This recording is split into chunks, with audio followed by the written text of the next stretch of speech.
What do you think this new Primus model means? Okay, so I genuinely, I just released my video on this, by the way. So my video on the Primus is live as we speak. The fact that the Primus, it's literally state that he, as his sigil was reunited with the Rune Carver, the Rune Carver transformed into the Primus. So the Rune Carver looks very much, and I hope that all of you will agree, the Rune Carver and Zuval looks similar. Is there anyone that disagrees with that opinion? Obviously, the Rune Carver seems to be a little bit more skinny, but they look similar. Now, you guys remember the leaked image from before Shadowlands that sort of hinted at this is the jailer. Now, if you look at this image, I wonder if we can find that. Yeah, we know they're the same. Good. So I've already covered that. I've made the video on it as well. Very much aware that they're the same. Can someone quickly find that leaked image? Let's see, leaked image. I'm not sure if we'll even fucking find it, but we can try. Here we go. Literally right there. All right, so there's a similarity. I'm not saying they're exactly the same, but there is a similarity between this being, right? This being looks very similar to this being. They look as if they could come from the same sort of family, right? Anyone disagree with that? They look very, very similar. If you imagine this, all right, they are the same. In my opinion, they're very, very, very much the same. Maybe we do a tweet thing here. What happens when Zuval is reunited with his sigil? All right, so this is what I believe. Once Zuval, the hole in Zuval's chest, by the way, in my opinion, that's his sigil that's missing. They took his sigil from him. For whatever reason, they took his sigil from him. Now, once Zuval is reunited with his sigil, will we see the same thing that happened to the Primus? Because the Rune Carver turns into this once the sigil comes back to him. If Zuval was reunited with his sigil, would he also turn into this? The explanation is fairly simple, right? So I believe that this is Zuval, but this is Zuval with his sigil. Zuval now misses his sigil because this is the Primus, but the Rune Carver is what the Primus is without his sigil. Now, of course, as I already explained to you guys, there's a very big link between the sigils and the whispers from the old gods, right? The whispers of the old gods state that there are 5 keys to open the way, 5 torches to light the path, right? And then it says 5 torches now darkened. Now, based on what we learn here, right? Zuval is destroying the sigils. He's not just collecting them. It's as if the sigils isn't important from a collection standpoint. So he doesn't need all 5 sigils in order to get into wherever he wants to get into.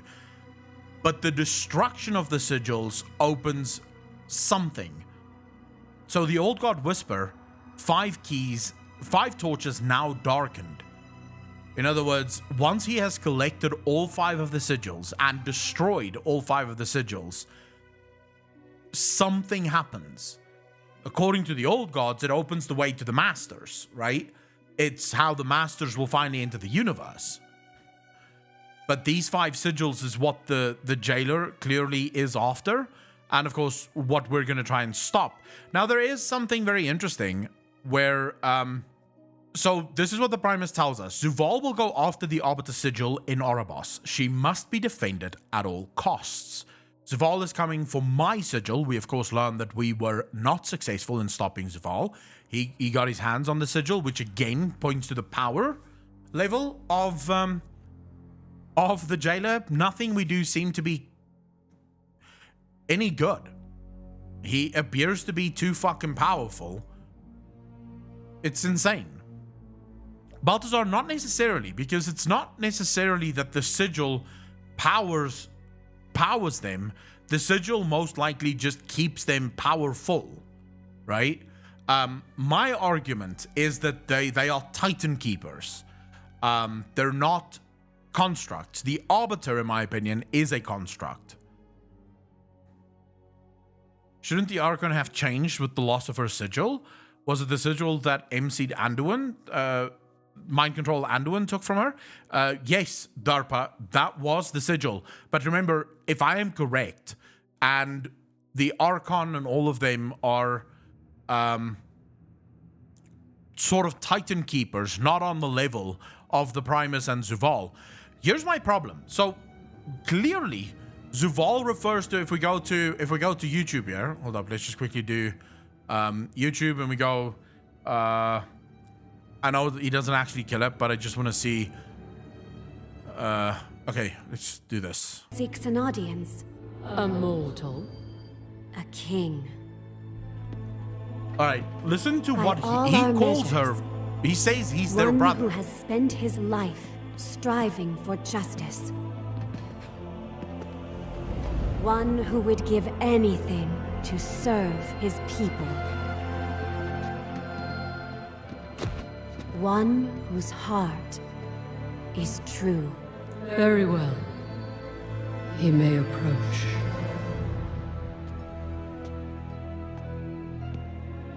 Step forward. My Ascended have spoken of you. The king held captive in the mall. That prison could not hold me forever. Why have you come to Bastion? You have a key that I need. You will release this soul from your grasp. No. Oh my god. He is bound to me. Just as you once sought to bind your own brother. All right, just as you once sought to bind your own brother, right? That's what he says. Okay, so he says that he is their brother. None of that answers why the power discrepancy, why the power disparity. Is disparity the right word for it? There seems to be a gap within the power levels of Zuval and the others. I mean, why is Zuval so much more powerful? Listen, I mean, we already went through this, right? If you listen to what the denizens of the Shadowlands say, if he went to fight the jailer, there may be nothing left of the Primus. In other words, you can't stand against him. We know this also from the ending, like I said before, where Ranathal and all of the other Eternal Ones meet within the Arbiter's room, and they make it very clear that all is lost. If Zuval is free, there's no way for them to stop him. He is too fucking powerful. Why that power discrepancy? Why does that power discrepancy exist between Zuval and the others? And then, more importantly, bringing it back to the sigils, it could be that it is a slow process. In other words, it wasn't instant. The rune carver didn't instantly turn into the rune carver as we see him in the game in 9.0, right? Over time, as he is removed from his sigil, he became what we saw as the rune carver. Once the sigil was restored, he once again turned into the Primus, the picture that we see here, right? So there's also an argument to be made for that the Archon, if she is away from her sigil for long enough, she will eventually become worse and worse, right? I understand the layering, but it could be more creative. Is it just me that is getting bored of the layering effect on the voices of anyone related to death? DK, Sylvanas, Jailer, Bolvar? No, I actually like the layering effect. I find it weird that Sire is so weak, given last spoilers. Sire is not necessarily weak. Needs for better hair is to get reunited with his sigil. Yes. If we can get Asmongold's sigil back, he will once again grow hair. Guaranteed, right? He will no longer be Boltchamp. Isn't his power bound to the Maw? The more powerful the Maw becomes, the more powerful he becomes. I mean, they broke the machinery of death, aka the Arbiter, and caused all the souls to flood to the Maw, and in return increasing the Jailer's power. Not really, Dub. No.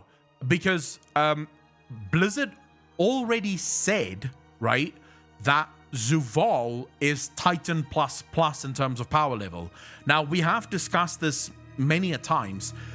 Is he Titan++ because of all the anima, or is he Titan++ in spite of it, right? So the anima is just making him even stronger. According to how they speak of him, he's more powerful baseline. Because even before they knew that all the souls were sort of flooding into the Maw, even before they learnt of this, they were scared of him. They made it very clear that he is very powerful, and if he escapes, we will not be able to stop him. So according to at least what we know about the game and the lore within the Shadowlands, the Jailer is on a power level of his own. He is ridiculously powerful.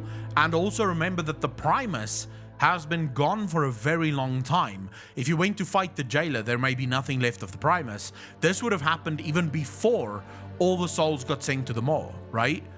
The Primus would have gone to fight the Jailer long before the Shadowlands was actually broken. So the Jailer is just more powerful. Now, of course, this could be because of a number of things. It could just be that the first ones created different Titans and Eternal ones differently. So not every single Titan and Eternal one is of equal power. It could very well be that some of them is more powerful than the others. It could also be based on the type of magic that they use, which is, of course, another discussion that we absolutely must have. If you look, for example, at Sargeras, right? Sargeras killed all of the Titans in their battle with him. And according at least to what we know of that battle, he didn't even take that long to do it. He killed the Titans very quickly. How did he do it? Foul. Titans have a natural weakness to foul magic, and since he accepted the foul and was channeling the foul, he destroyed the Titans, which in essence made him Titan++. It made him more powerful than all of the other Titans combined. Now, it could also just be that this is why Zuvul is so much more powerful, because unlike the others, he accepted the power of death. Remember, the other Titans, we've spoken about this many a time, right? The other Titans does not appear to have accepted death, so to speak. They use domination magic in order to banish him to the Maw, but outside of that, they seem to be sort of preserving more than they are finalizing. So it could very well be, it's in this very cinematic right at the end here. Let's just watch this again because this is so fucking cool. Her realization, it's all just so fucking cool. Step forward. My Ascended have spoken of you. The king held captive in the Maw. That prison could not hold me forever. Why have you come to Bastion? You have a key that I need. You will release this soul from your grasp. No. He is bound to me. Just as you once sought to bind your own brother.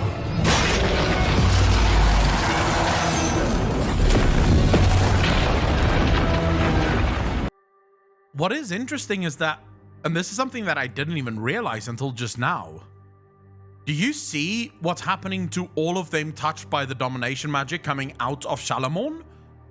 Like, look at all the Kyrians that's sort of standing around him. Look what happens as soon as the domination magic from Shalamorn touches them. But it does not bind the Arbiter.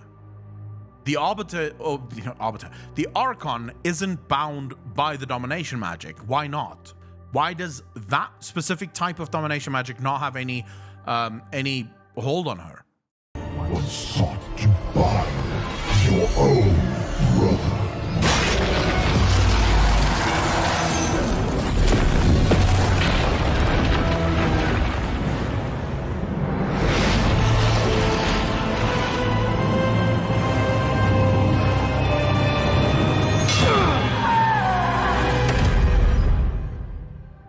I'm starting to agree with you guys. The sigil. What if it is the sigil? In other words, as long as you have the sigil, domination magic cannot bind you. So his sigil was removed so that he could be bound.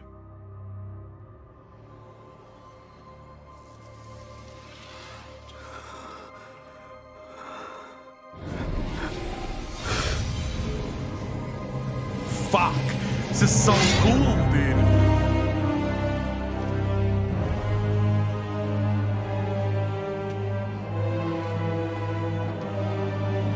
The vessel performed its part flawlessly.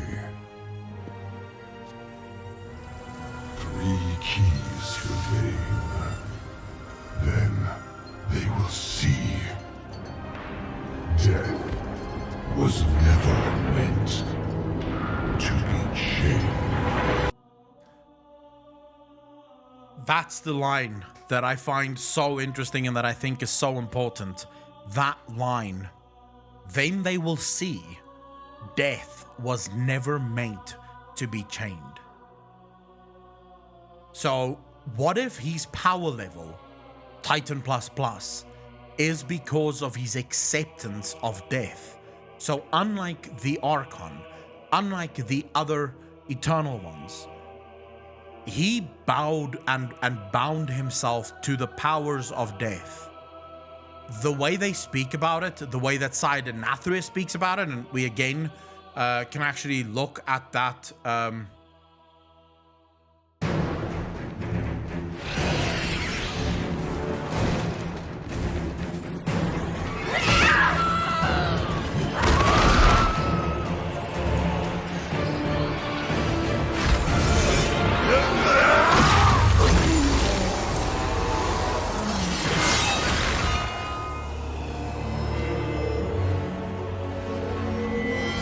By the way, I just want to say I'm so glad that Anathria is coming back. I love his fucking character.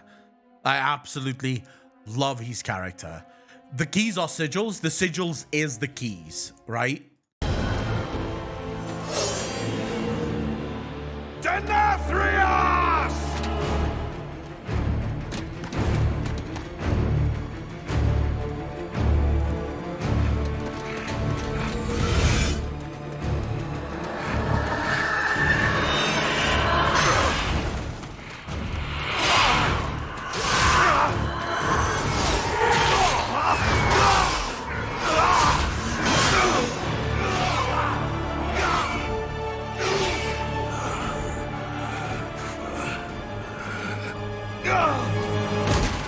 Fuck, talk about premature ejaculation. Was your valiant last stand?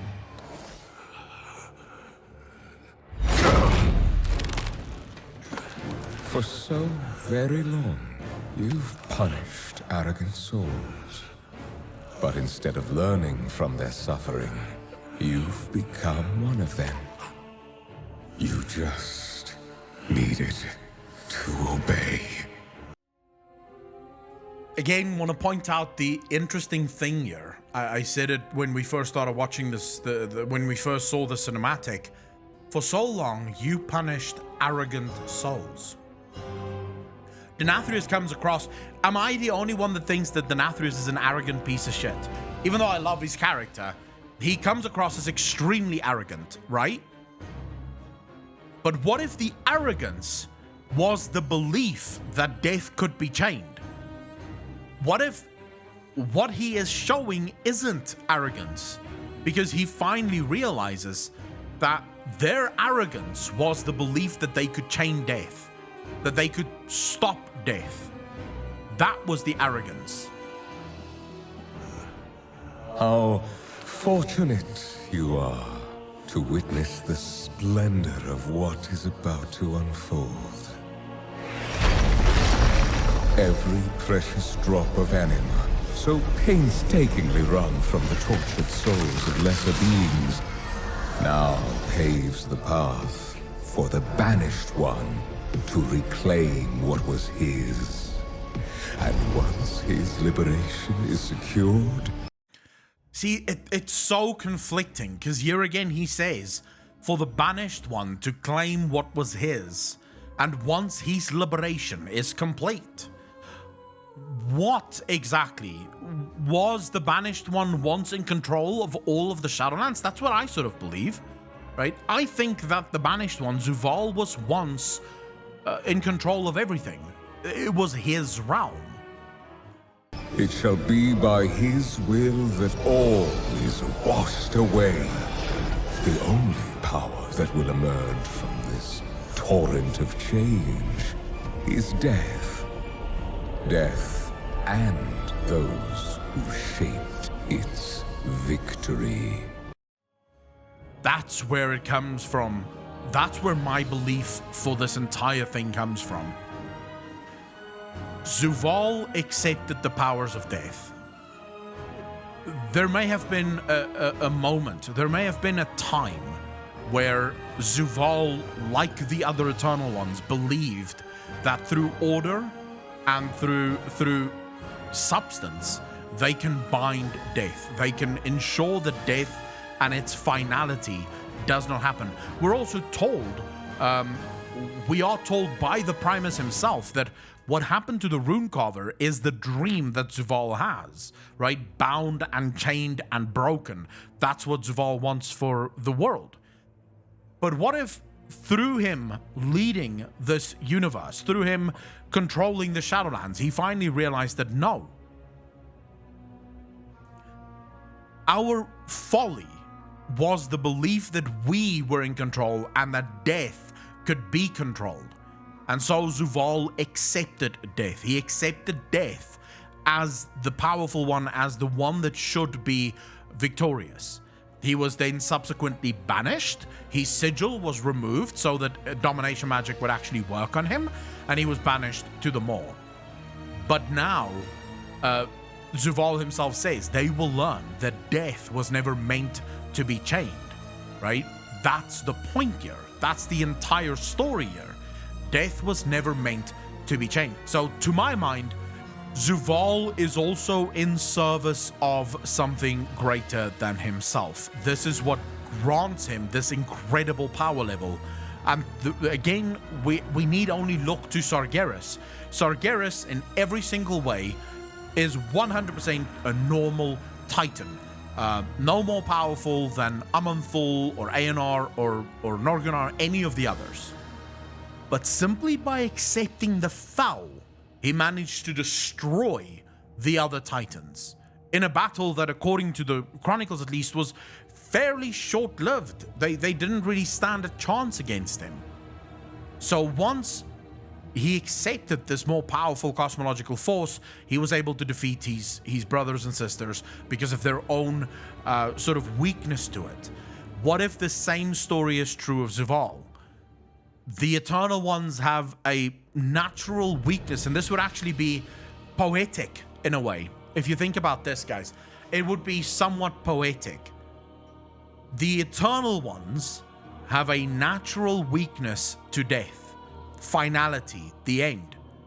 So that magic, the type of magic that the Jailer wields, makes him Titan++. So it has nothing to do with the anima or the anima reserves. It is the magic that he wields, death, that gives him that incredible power. What do you guys think of this?